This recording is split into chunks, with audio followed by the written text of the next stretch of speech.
Imagine weapons so elegant they were mistaken for harmless accessories. Fans that concealed blades sharp enough to cut through armor and hands swift enough to kill without a sound. These remarkable tools vanished into history's shadows but forever changed the art of combat. One fan could redirect a samurai's sword with precision and deadly effect. Another could send razor-sharp blades flying silently through a crowded room. And one fan, that of a legendary general, could command entire armies with a single sweeping gesture, turning the tide of battle and crushing swords with brutal force. Today, we will reveal 4 ancient fan weapons, each one more astonishing and lethal than the last. 1. The Tesson, the samurai's secret. Our story begins in 1582, in the blood-soaked halls of Honji Temple. Oda Nobunaga, the most powerful warlord in Japan, is surrounded. His own general, Akechi Mitsuhide, has betrayed him. 13,000 soldiers encircle the temple. Nobunaga has just 20 men. He knows he's going to die tonight. But what most people don't know is what Nobunaga was holding when he made his final stand. Not his famous sword. Not a spear. A fan. An iron war fan called a Tesson. And the reason he chose that weapon in his final moments? That's a story that goes back 50 years earlier. 1530s Japan. The country is tearing itself apart. The Sengo period, the age of warring states, is in full chaos. Samurai are the ultimate warriors, but they have a critical problem. Their power comes from their swords. Their identity is their swords. But increasingly, they're being forced into situations where swords are forbidden. Peace negotiations in temples. Audiences with the emperor. Wedding ceremonies between rival clans. These are moments where showing up armed is a declaration of war, an unforgivable insult. But these are also moments when assassinations are most likely, when old grudges demand blood, when one man with a hidden blade can change history. So the samurai class faced an impossible choice: go unarmed and vulnerable, or go armed and start a war. A weaponsmith in Kyoto named Ganryusai found the solution. Ganryusai looked at the folding fans that nobles carried, elegant, sophisticated, completely harmless. And he wondered, what if they weren't? He took a standard fan design, bamboo ribs, silk covering, beautiful paintings. But he replaced the outer ribs with iron. Solid, heavy iron. Then he painted them to look like bamboo. The result looked exactly like a regular fan. You could even open it, use it to cool yourself. But close it, and you had an 11-inch iron club hidden in plain sight. He called it a Tesson, an iron fan. The first samurai he showed it to laughed. A fan? You want me to fight with a fan? Ganryusai asked him to hold out his arm. Then he struck it with the closed Tesson. The samurai's arm broke. 2 bones. Clean through. The laughing stopped. Within a decade, every samurai in Japan wanted one. But the Tesson wasn't just about having a club. That was the obvious use, the basic level. The real masters learned something far more sophisticated. See, when you're fighting someone with a sword and you only have a fan, even an iron fan, you're at a massive disadvantage in reach and cutting power. You can't match them strike for strike. So Tesson masters developed an entirely different fighting philosophy: redirection. They trained to use the opened fan to catch sword blades between the ribs, to deflect spear thrusts, to redirect the opponent's energy while staying inside their striking range. It was more like bullfighting than sword fighting. Patient, tactical, waiting for the one perfect moment. 1604, Miyamoto Musashi, who would become the most famous swordsman in Japanese history, was only 20 years old. He was already a killer, having won his first duel at age 13. He was challenged by a warrior named Shishido Baiken. Baiken was famous for using a kusarigama, a sickle with a chain weapon. He'd killed 17 men with it. The duel was set. Public.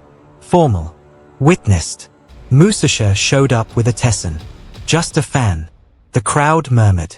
This was insulting. Disrespectful. Baiken was furious. The duel began. Baiken swung his chain, trying to entangle Musashi. Musashi used the opened fan to deflect it. The chain wrapped around the iron ribs but didn't catch his body. Baiken pulled the chain back for another strike. That's when Musasha closed the fan and moved. One step forward. One strike with the iron edge. Bacon's skull cracked. He dropped dead instantly. The crowd stood in stunned silence. A fan had just killed a legendary warrior. After that duel, the Tessen's reputation exploded. But it evolved into two distinct types, and understanding the difference is crucial. The first type, the original, had iron ribs but couldn't actually open. It was solid, just painted to look segmented. Pure striking weapon, maximum durability. But the second type, called a gunsen, actually opened. And when it did, it revealed something unexpected. The fabric wasn't just decorative. Warriors mounted their clan symbols on it.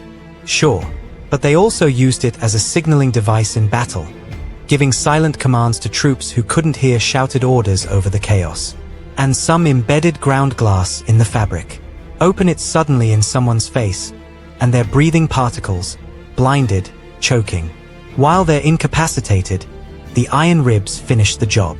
But here's what made the Tessen truly revolutionary, and this is what brought us back to Nobunaga. The Tessen removed the psychological preparation for combat. Think about it. You see someone draw a sword, your brain immediately screams threat. Adrenaline floods your system. You enter combat readiness. You're prepared. But you see someone holding a fan? Your brain registers it as harmless, non-threatening. You stay relaxed. Your guard stays down. And that split second of hesitation, that moment where your brain has to recalibrate from harmless fan to deadly weapon, that's when you die.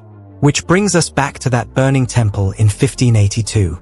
Nobunaga knew he was trapped. He knew his death was inevitable. But he'd heard what happened next in these situations. Capture, torture, humiliation. His head mounted on a pike. He chose the Tessen for his final stand not because it was the most powerful weapon, but because it represented everything he valued. Elegance disguising lethality, sophistication masking brutality. He fought in that burning temple with his iron fan until the smoke became too thick. Then, on his own terms, he committed seppuku. When Mitsuhide's soldiers finally found his body, the Tessen was still in his hand. The iron ribs were bent from the force of his strikes. There were blood and hair stuck to the metal. They counted the bodies around him. 6 enemy soldiers dead. All killed by a fan. The Tessen proved that the samurai could be warriors anywhere, anytime. That they were never truly unarmed. But in China, another fan weapon was emerging. One that wasn't a backup weapon or a clever concealment. One that was carried by people who made assassination their art form. 2. The Iron Fan, Taishan, the Silk Road Killer. 1650, the Silk Road, somewhere in the Gobi Desert. A merchant caravan, 20 camels, 15 men, carrying tea and silk worth a fortune. They're 3 weeks from Lanzhou when they spot something unusual. A woman, alone, walking the trade route with nothing but a small pack and a decorative fan. This is strange. Women don't travel the Silk Road alone. It's too dangerous. Bandits, slavers, worse. The caravan master orders his men to stop. He's suspicious. Maybe she's bait for an ambush. Where are you going? He calls out. She smiles, opens her fan, and begins fanning herself. Lanzhou, same as you. Alone. Not anymore, she says. Unless you'd prefer I continued alone. The caravan master thinks. Having a woman with them might actually help. Make them seem less like a target, more like a family caravan. Against his better judgment, he agrees. She travels with them for 3 days. She's quiet, polite, stays out of the way. On the 4th morning, they wake up to find her gone. And 8 of the men dead. Here's what they pieced together afterward. The dead men had been on watch throughout the night. Different shifts. These were experienced guards, former soldiers who'd fought in the Qing dynasty's border wars. They weren't easy to sneak up on. But every single one had died the same way. Massive blunt force trauma to the skull, followed by precise cuts to the throat. And in the sand around each body, they found the same mark, a curved impression, like someone had drawn a crescent moon. The shape of a fan. The woman had stolen nothing from the merchants. Not the tea, not the silk, not even food. But from the guards' bodies, 8 jade medallions were missing. Official military medallions marking them as deserters from a battle 3 years prior.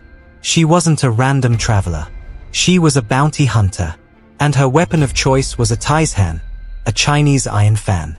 The taizhan emerged during the Ming dynasty, and while it looks similar to the Japanese tessen, it was used completely differently. In Japan, the tessen was a backup weapon, something samurai carried in addition to their swords. In China, the taizhan was a primary weapon. Martial artists trained their entire lives specifically in iron fan combat. Why? Because in Ming dynasty China, if you wanted to be a professional fighter, a bodyguard, a bounty hunter, a mercenary, you faced a problem: weapon restrictions. Cities had laws about carrying swords and spears. Government checkpoints confiscated weapons. If you were traveling and you looked armed, you became a target. But a fan? Nobody questioned a fan. Everyone carried fans. Men, women, merchants, scholars, nobles. It was a universal tool for staying cool in China's brutal summers. So the taizhan gave fighters a way to be fully armed while appearing completely harmless.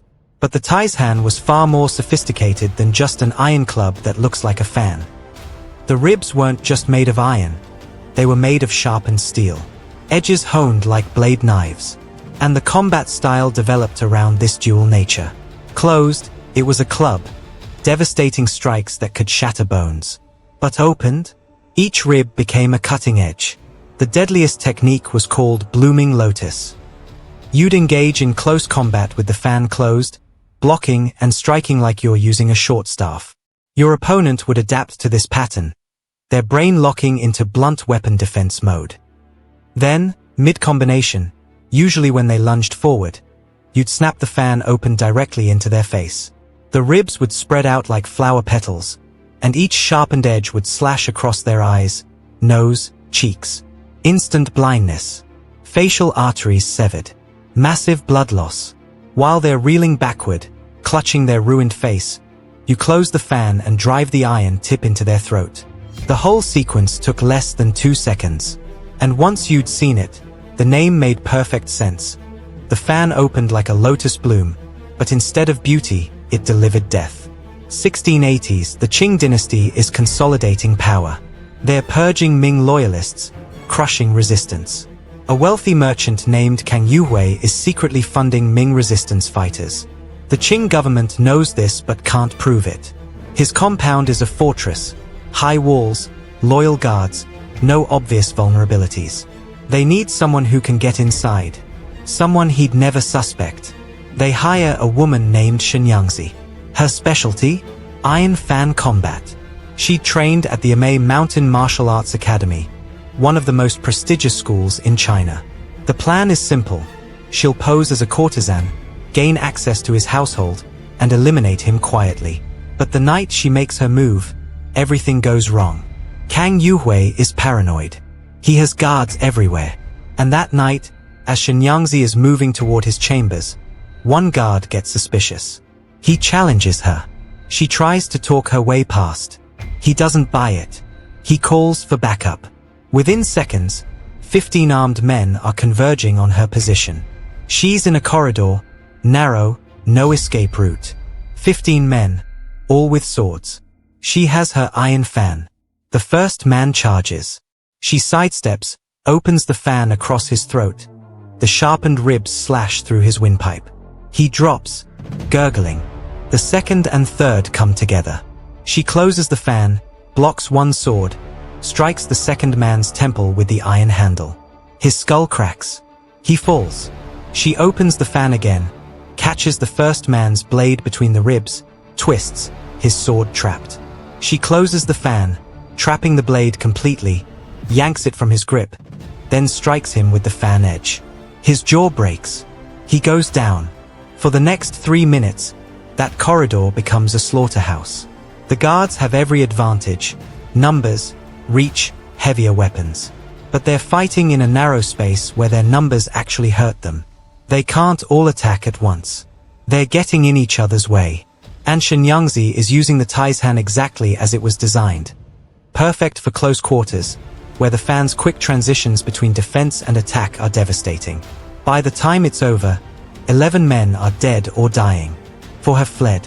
She completes her mission. Kang Yuhui is killed in his chambers, and she walks out of the compound, her fan closed, looking like a courtesan leaving after entertainment. The next morning, the Qing officials arrive to find the carnage. The bodies in the corridor.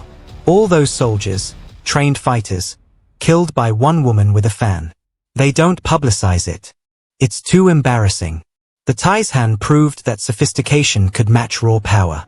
That a small weapon in trained hands was deadlier than a sword in average ones.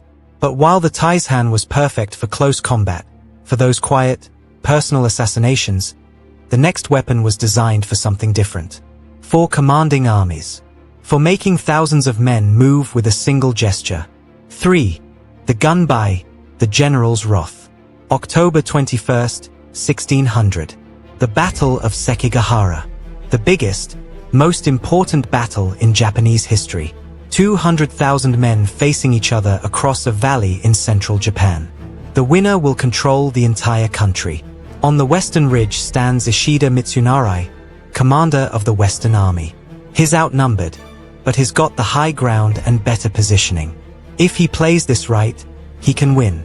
He raises his gunbai, a massive rigid war fan, and makes a sweeping motion. Instantly, 20,000 men charge down the hill. The fan moves again. Cavalry splits left and right. Again, archers raise their bows. From miles away, in the chaos of 200,000 soldiers screaming and dying, every unit can see that fan. And they obey. But by the end of the day, Ishida will be dead. And his famous gunbai will be taken as a trophy, stained with his own blood. This is what happens when your command weapon becomes your last line of defense. The gunbai wasn't designed as a weapon. That's what makes this story so fascinating. It started as a purely ceremonial object. Generals in ancient China and Japan carried large rigid fans decorated with their clan symbols. They'd use them to stay cool during long strategy meetings, to shade themselves while watching battles. But sometime during the Muromachi period, around the 1400s, someone realized these fans had a practical use on the battlefield.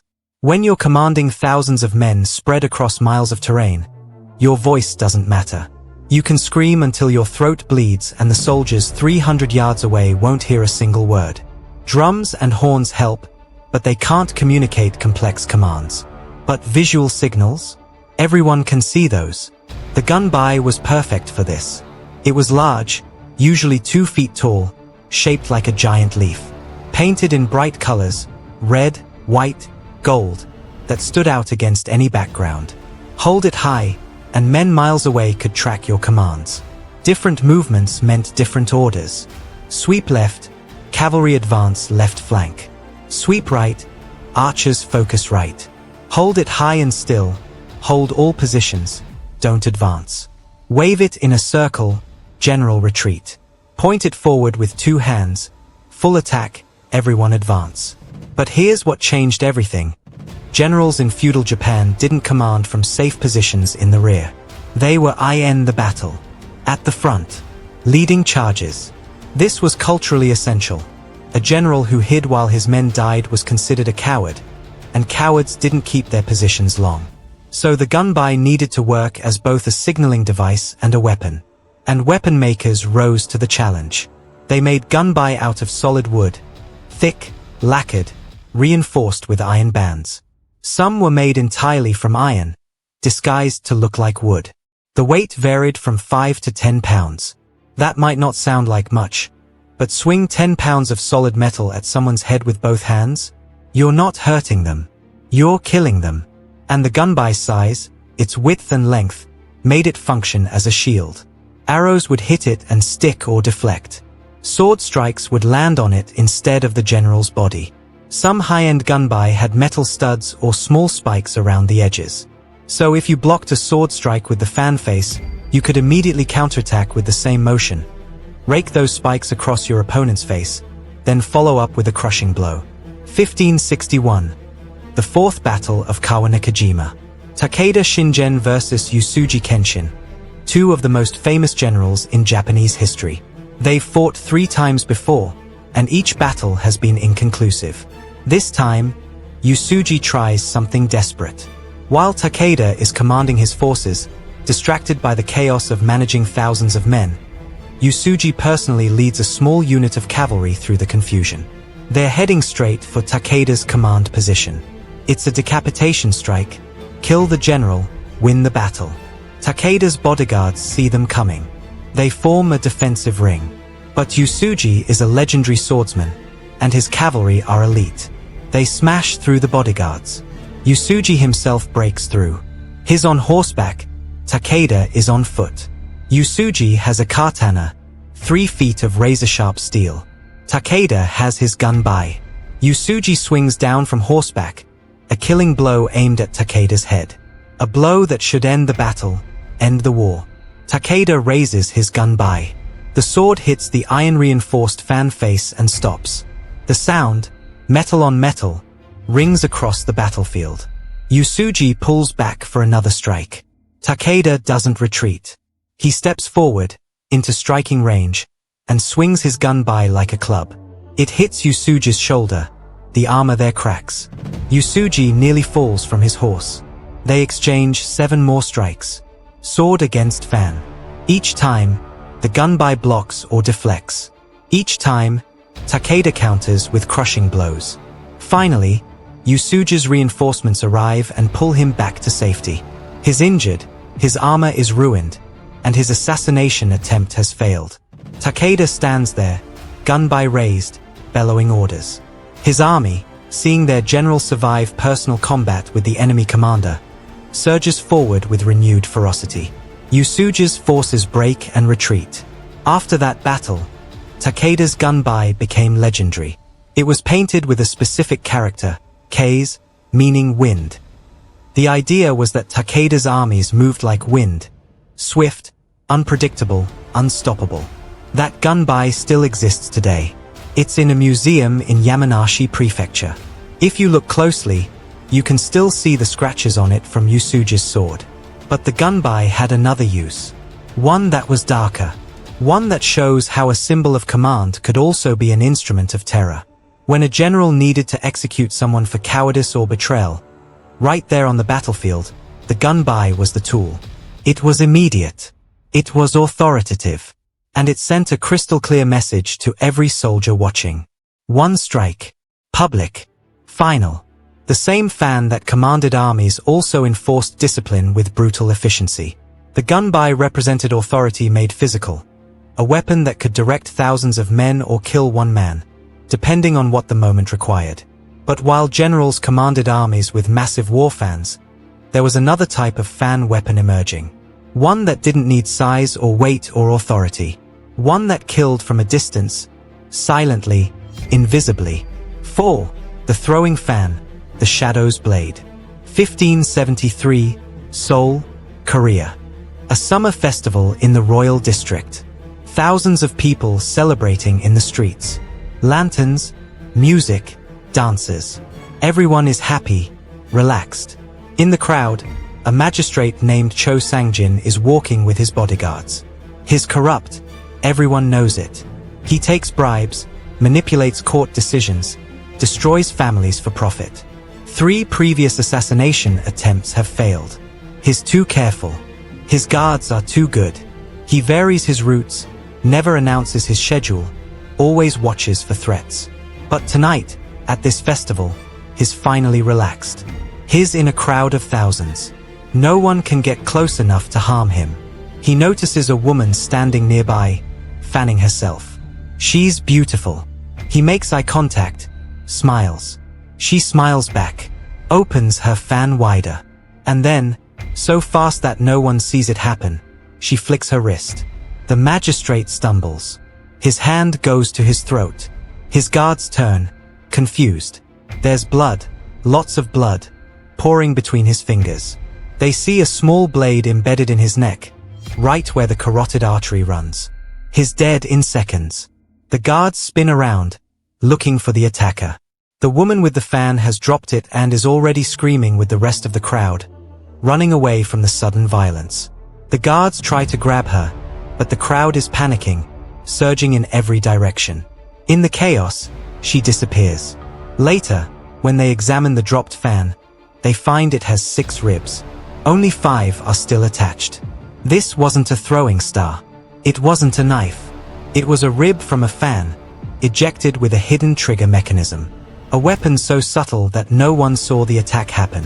And this represents the evolution of fan weapons into their most sophisticated form. Weapons that didn't require close combat at all. Here's where we need to separate Hollywood fiction from historical reality. Those perfectly symmetrical metal throwing stars, shuriken, that spin through the air in perfect circles? Mostly movie nonsense. Real shuriken were typically just sharpened metal spikes or small blade knives. Not very accurate beyond 10 feet.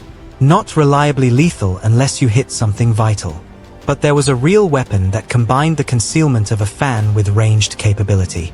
And it was developed by the people who needed stealth more than anyone else. Ninja clans.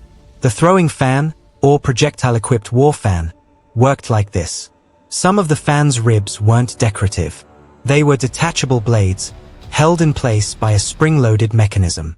A small trigger, usually disguised as decorative metalwork on the handle, would release them.